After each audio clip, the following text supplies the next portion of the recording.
What's up guys? There have been a few build order guides out there that are meant to help to defend against adept drops. Unfortunately, after having lost numerous games with the builds, I decided to make my own which will guarantee an easy defense. The problem with the previous builds, Cyclones, Tanks, Marines and Turrets, was that it was very difficult to be ready to defend every area in your base at such an early point in the game. If you were even slightly out of position and a warpin got through, you could still lose the game. This build doesn't rely on any of that. It relies on the Marauder. One-on-one, the Marauder wins every time against the Adept, but this doesn't solve the problem of Adepts just running past the Marauders and destroying our mineral lines. Stim does. So this build aims to get out an early Stimpak upgrade, as well as Marauders and a few Marines to help get rid of the Warp Prism and to trade cost efficiently against the Adepts. The build is incredibly easy to execute, and I would recommend it for lower league players up to Masters level. Let's have a look at the build order.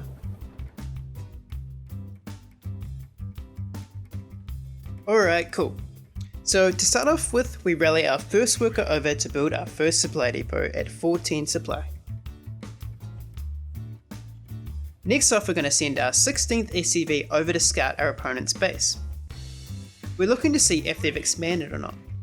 If our opponent has expanded, we can proceed as planned.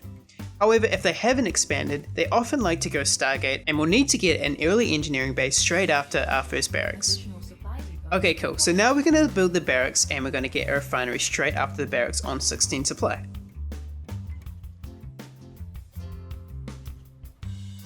The reason we don't build the barracks at the front of our wall is because we're going to be getting stim quite early. And oftentimes, Protoss likes to be aggressive at the front, and they might be able to take out stim if we put it at the front of our base. But don't worry, Adepts won't be able to get in the front because we'll build a second barracks there to block them. Once the refinery finishes, we'll add 2 SCVs to it.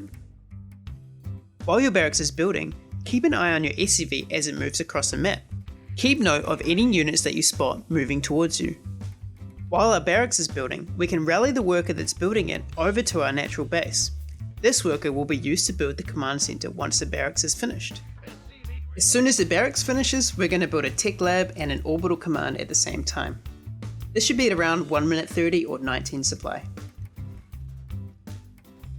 Okay, so we're scouting that he's taking his natural base. We're going to take our own, same as a Reaper build, at around 1 minute 45, 19 supply. As soon as the tech lab finishes, we're going to get a Marine, Stim, and a supply depot.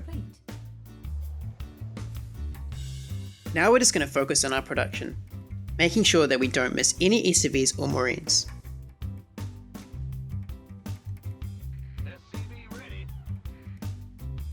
If I'm playing on ladder, I also like to hide my SCV in a spot where I think my opponent won't find it. Later on, I can use this SCV to scout for a third base. On 23 supply, we're going to get another barracks.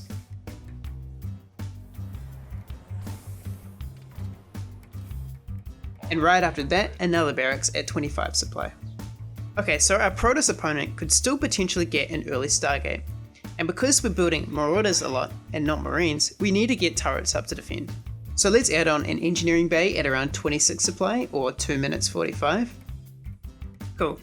So now we've got our 3 barracks, we want to get 3 Marines out and then start Marauder production on our tech labbed barracks. At 3 minutes or 29 supply, we can upgrade our orbital command at our natural.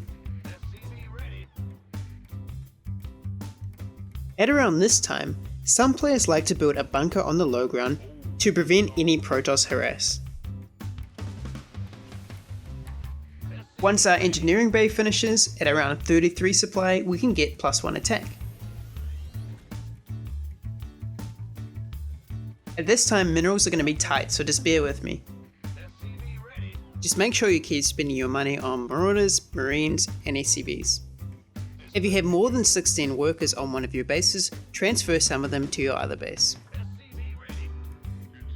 We need to start 2 turrets at around 40 supply and 1 or 2 more depots so we don't get supply blocked. The turrets will help to defend against Oracles, Phoenix, or Dark Templar. These are useful since we're focusing on getting Marauders and have a lower Marine count than normal. As soon as stim finishes, we'll start getting combat shields. We'll need to keep building supply depots so that we don't get supply blocked. At this time, you can start patrolling around your base with your marines and marauders where you think the key spots for a warp prism drop could be.